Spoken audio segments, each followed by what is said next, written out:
All right. Hi, everybody. I think out of respect to those of you that were able to manage life and the technology, we'll go ahead and get started. My name is Jenna Prada. I'll introduce myself a little bit more in a moment. Vanessa is going to go ahead and get us started. So just to make sure everyone's in the right place, this is a Thrive in 30 webinar on setting and attaining meaningful goals. Here we go. All right, so I'm gonna give everyone a second to read this cartoon. I always love to start out with a cartoon just to set the tone. And to me, when we're talking about here meaningful and attainable goals, one of the first things that we want to think about is considering what's on our plates, right? And if I wrote down my top 10 goals 1,000 times a day, I wouldn't really have time to do anything else, and it wouldn't be meaningful. It wouldn't be attainable, right? And so we want to be setting up those goals for ourselves that are manageable and that we have a chance to find success in. So I wanted to set us up in that way. All right, and we're going to go to the next slide. Okay. So today's agenda, Jen and I will introduce ourselves really briefly. I'm going to touch upon creating habits versus setting goals and really how those two things are very intertwined. And Jenna will take over from there with the elements of a plan and environmental supports for success. So we'll kind of get in there with the what and then the how and go forward from there. All right. Okay, so as I mentioned a moment ago, my name's Jenna Prada. I am Private Prep's Director of Executive Functioning Services, which is why I'm here tonight. I came to this job after working as an educator in New York City public schools.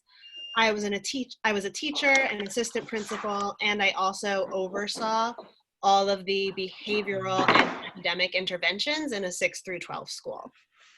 Additionally, at Private Prep, I'm our Director of Tutor Development, which means I oversee the training and professional development of all of the coaches in all of the various markets.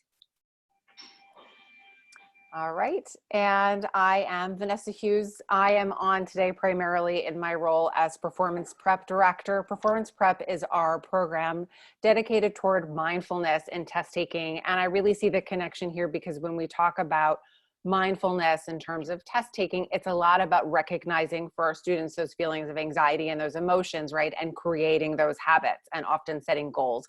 So there's a great connection in terms of what students are doing to prepare for their test taking as well into what they're doing in their daily lives. I'm based in our Los Angeles market, and I'm the Director of Client Services and Business Development. And I came to Private Prep after completing my master's in special education at Loyola Marymount University in Los Angeles. So that's me. So I wanted to start us out in terms of the habits with a couple of quotes that I felt really talked to what we're doing here. So we've got a quote from Stephen Covey: "Habit is the intersection of knowledge, what to do, skill, how to do, and desire, want to do." And I really, when I saw this quote, I thought about, we don't want to, for ourselves, for our children, set habits in a vacuum, right? We want to discuss them and we want to have that, what to do, that knowledge and that skill. And it's so interesting to me because I look at that and I think about sometimes that knowledge is about developing a plan to get yourself to the skill. Right? It doesn't have to be having the content area knowledge. It could be about developing that in terms of developing the skill and developing something that you want, that desire. And we'll dive a bit deeper into that desire and that motivation and talk about that because that really is key. And I know we had a couple of questions toward motivating our kids towards achieving these goals. And that can come from a couple of different places. It doesn't have to come from one place. And we'll talk about that a little bit more. But when these things meet together, and I think, you're also experiencing these small amounts of success, that's where we get a successful habit that leads to the goal. And one more quote before we dive in a little bit more: "If a goal is worth having, it's worth blocking out the time in your day-to-day life necessary to achieve it." And I think this speaks to where the habit comes in with the goal, that we want to talk about goals and we want to talk about breaking them down, and creating those daily habits is what leads to achieving a goal. So I thought about what can a lot of us as parents relate to sometimes in terms of the simplest of goals. And so for me, I thought about wanting my child to keep her room a little cleaner, right? And that expectation of having that done automatically will not happen. But if we think about breaking it down, right, and that day to day, maybe we begin that my child picks up her socks and her laundry and gets them in to the laundry hamper a couple of times a week. And then maybe once it's every day that laundry gets there, then we move on to something else, putting away the shoes, filing away the papers, but it's setting up something day to day and breaking it down. And that leads us right into this next slide in terms of setting goals. And I want to cover these sort of 4 key parts of what we find in terms of setting goals. That first one, getting clear and breaking it down, like I was talking about. We could transition this over into academics, right? And think about biology class and what that is. And I want to always sort of caution against sometimes setting a numeric goal, but maybe more setting a goal of what you want to achieve. And it doesn't have to be, I want to get my grade from an A to a B, but just, I want to raise my grade, right? And I want to feel more successful. And so getting clear on what that means, but then also breaking it down, right? Breaking it down into those steps that are needed on a daily basis, and then maybe also on a weekly basis. And so, yes, there is sometimes that minutia of a daily basis, but you're looking at that bigger picture of that weekly basis. And when we're talking about not going overboard, again, in those numbers, right, to not say, I'm going to go from, a C to an A automatically, but to set those, right, meaningful and attainable goals. And something that one of the benchmarks we hear is a good goal is one that you can achieve about 50% of the time or more. That experiencing that success is very, very valuable, right? And celebrating that success. So we talk about not going overboard so that you do experiencing the success, and also those progress checks coming in and having those moments to celebrate success. On the flip side, if there's a misstep, to not focus on the negative of that misstep, but really to think more about what can I learn from that. Pedagogically, that's how we teach at Private Prep, in test prep and in tutoring, is looking at learning from our mistakes, finding those teachable moments. And it's so important when we're working toward goals to not take that misstep or that miscue as a failure, but to bring it back in and to really keep it positive. And I know sometimes with our own children, it might be challenging, right, to sit down and have that discussion. So encourage them to reflect on their own. If they're working with a coach, maybe it's something, that you can email your coach and ask them to sort of do with your child, but to not let them or yourself get rooted sort of in that negative, just because, right, if we're setting these progress checks and these benchmarks, one small misstep doesn't mean the whole is lost, right? We redirect in and can still continue through to our goals, right? And so we're not going overboard in setting the goal, and also not going overboard in the path to achieve it, right? And that experience and success, allows us to feel consistent as well, right? When we feel successful, when we feel positive, we will be consistent in what we're doing. Sometimes the consistency definitely might be challenging, right? And that's when we get into staying motivated, right? And that can be a bit challenging for our children. And so we'll talk about that for sure. But becoming consistent, right? And building those habits of what you want to work on. Having broken it down, you build the daily habits working toward regular use, right? That 50%, and then building up from there. And I know Jenna will dive more into how that plays out in a plan as we move forward. I wanted to just go back to these habits a little bit, right? And talk about, I think sometimes habits get framed very negatively. And here we're developing positive habits and seeing them as these smaller goals, right? think about like a board on Candyland, you know, and as you're going through and you're reaching those smaller goals on the way to the larger ones. And I think it's important to point out, and this is where the motivation comes in, it's not easy to change old habits, right? And I think that's where those miscues, right, and those missteps can come in, is we fall back to our old habits. If we go back to our biology student who's making a plan, say, to study more in advance for his or her exam. If they're trying to study more in advance for the exam, maybe there's a week that comes up where there's a heavy athletic schedule, there's something in the family, and they fall off and they feel defeated, right? Or they go back to just wanting to cram in front of the exam and just get it done right away. It's okay to then go back, you know, and say, it happened. I had a moment, reflect on what the result was, and then look and refocus back in toward the goal, right, on the path of the new habits. And to celebrate that change when it does happen. And I think it's important to look at the motivation for that. And we talk about this in performance prep as well. I think for all of us, adults, children, sometimes there's intrinsic motivation, right? That motivation that comes from within us. And there is extrinsic motivation, and that's that outside motivation. And sometimes I think we all need extrinsic motivation for tasks, especially that are non-preferred. And I think it can get a little bit of a bad reputation as being looked at as sort of bribery or something in that way from, you know, when we're younger and we're trying to get our children to do something. But I think if it's reasonable, right, again, meaningful, and something that is reasonably attainable in terms of a reward. And one, for me, I am a candy lover. And when I was studying, I would lay out a line of Skittles, right? And every 10 minutes that I remained focused, I would get a Skittle.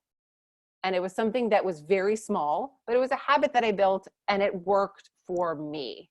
And so working with a student, you know, having your child make a list of what would be rewards that they would be interested in that are reasonable, right? I always tell my daughter that I'm not going to send her to Disneyland, you know, if she reads a book or studies, you know, well for a test, that's not something that is a reasonable motivation. But I think there's a lot that can be done to motivate oneself, you know, or a child toward achieving a habit, developing a habit, and achieving a goal with some extrinsic motivation. All right. I'm going to jump in now. So thanks, Vanessa. So Vanessa laid sort of a lot of the motivational and psychological underpinnings of the steps that I'm going to now walk us through. And these are the steps that if you work with an executive functioning coach or most of the coaches at Private Prep, everyone's trained to walk through in terms of how we do goal setting. And so very broadly, we're looking at identify the goal, right? And everything that Vanessa said is so important. Identify a reasonable goal. If it's a big goal that's going to take many months, perhaps identify some smaller goals that will walk you out to that larger goal. And then again, echoing the idea that Vanessa put out there that changing habits and achieving goals is difficult, take a minute and identify those obstacles that are potentially going to get in your way. Because knowing what those are and laying them out at the beginning can really help you make a much more effective plan than if you just sort of start writing down all the things that you think you should do without connecting that to kind of the hurdles that you're going to need to overcome. So once you've got your obstacles, you do want to lay out a plan. And in a minute, I'll break the plan down further, right? Because I think saying, make a plan is really easy to say, but then there's some practicalities there that are quite tricky. You're going to then execute your plan to the extent that you can, but built into there, and I think it's important to kind of come out and say this from the beginning, is reviewing. Right? So we have a plan and we've done our best to lay something out that's going to work for us, but we're going to review every some interval, every day, every week, every month. And the understanding there is that we're going to have to adjust our plan, and that's okay. Right? And I think that also gets back to what Vanessa's saying, you know, if there is a misstep, that's less devastating and brings out less anger in us or disappointment in our children if we sort of come to it knowing we're not going to do everything perfectly from the beginning, and we're all on board to adjust the plan. So that's all of that very broadly. I know there was a question about engaging a teenager in the plan setting process. And in my experience, and again, coaches going into homes that I talk to, and when I was a teacher, I was not the parent, and I know things are very different with my own children than with anyone else's children that I've worked with. But I think just having the conversation where you walk through all of these steps with them, and starting with a goal that they personally feel connected to, right? I think a lot of times parents come to us and they have a set of goals for their children, right? I know I have a set of goals for my children that may or may not align entirely with what the kids' goals are for themselves. I think always, always, always, we look to start with a goal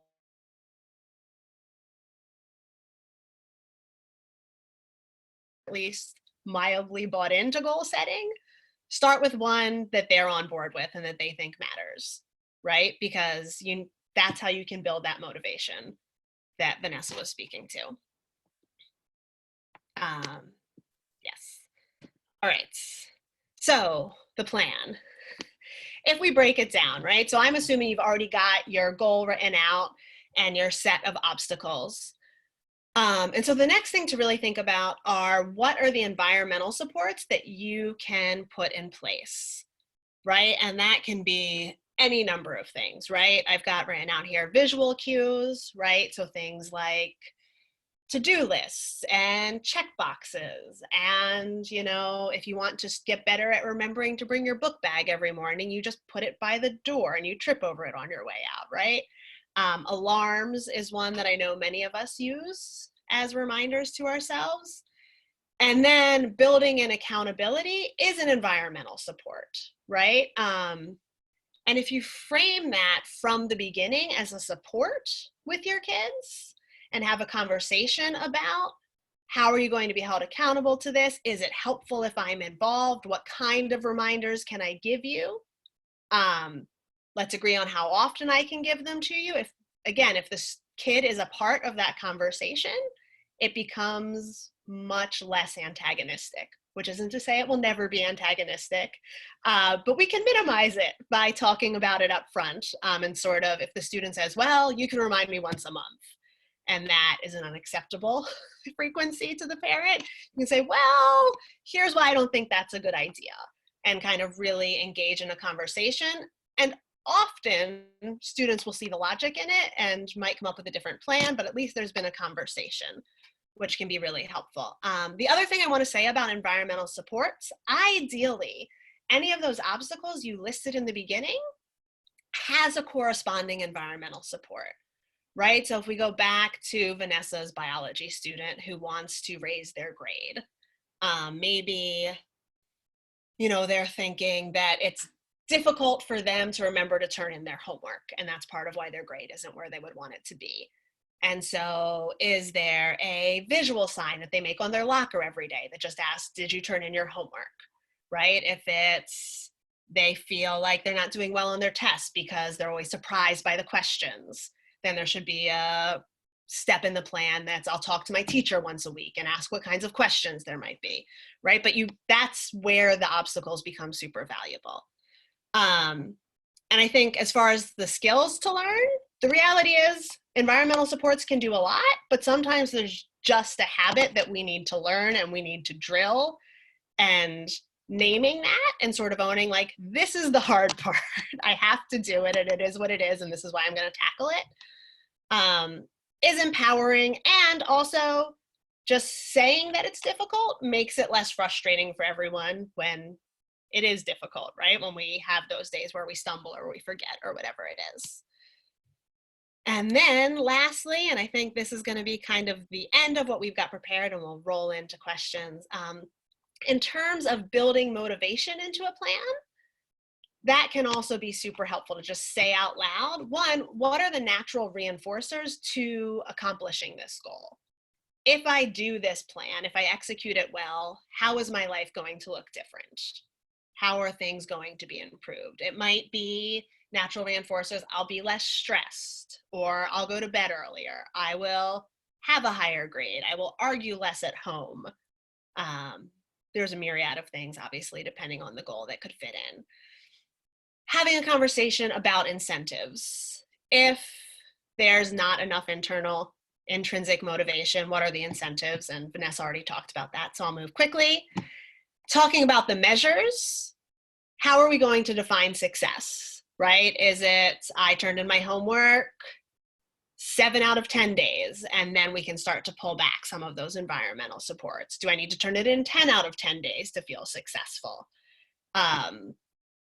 And what does that look like? Also, because then you can see your incremental movement towards it. And if you define a very clear measure, you can see where are you now, right? Whereas if you simply say, turn in my homework more, it's not clear what that means. The student might not see, well, this week I did 4, right? But over the next 2 weeks, I did 4 one week and 5 another. And it feels more real if you define something that you can measure. And then also just taking a moment to reflect on the timeline. How long is this going to take reasonably? Because again, it's easy to start a new habit and lose motivation when you don't see the change come quickly enough. So if you take a moment when you're starting to reflect on that, you're more likely to be able to push through and to sustain yourself through incremental change. And then one more quote for good measure. When we give ourselves permission to fail, we at the same time give ourselves permission to excel, right? And I think a lot of what this whole plan and framing does is allow us to do both of those things and recognize that success involves them both. Thank you. And I muted everyone while we were talking just because there was a little background noise. But now's a good time. If you have a question and you'd like to unmute yourself, you can certainly do that. And I know Vanessa has up the list of questions that people pre-submitted, if there were any that we didn't hit on. Yep. And I think one question that came up was sort of guiding a conversation. And I think it's something Jenna and I both touched on, is sort of how it can be challenging as the parent to be the one in the conversation. And so I would say if there's a teacher, a mentor, anyone else, involved that you feel. I worked as an executive functioning tutor on Jenna's team, and I would get an ask a lot, could you encourage my child to read, check in on their progress, whatever it might be. And it might be sometimes just a text from that person as well. We have a program in place at Private Prep for that as well. But it's really nice to potentially set out the plan together. And if you get that pushback, right, to that conversation, to engage another, third party in the process as well. Jen has something to add. I actually see another question that I don't think Yes. we touched upon, which was how to keep our goals in the spotlight beyond the first 2 weeks. To me, that's part of the planning process, right? And building in the time to reflect and review, right? And I have reminders in my phone. I set professional goals once a year, and I have a reminder in my phone once a month to check in on the document I wrote up.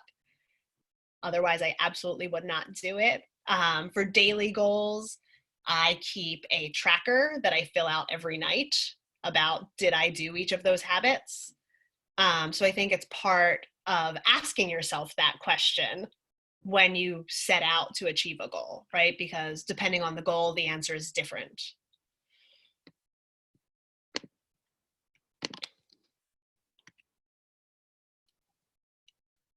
I think for me, to add to what Jenna said as well, of writing down the goals, I think our students and our children often push back on wanting to use digital resources, and it might be trying to find that balance. I think there's a lot of value in alarms, reminders, other things, but also to be found in our more analog, old school, whether it be a large desktop calendar, a planner, or anything else to use to write. I think there were a couple of questions about that accountability and about monitoring the goals. And I think you can actually see them, and your progress. I know Jenna mentioned a checklist as well, to have those tangible items that aren't digital, that aren't on the phone, can be very beneficial.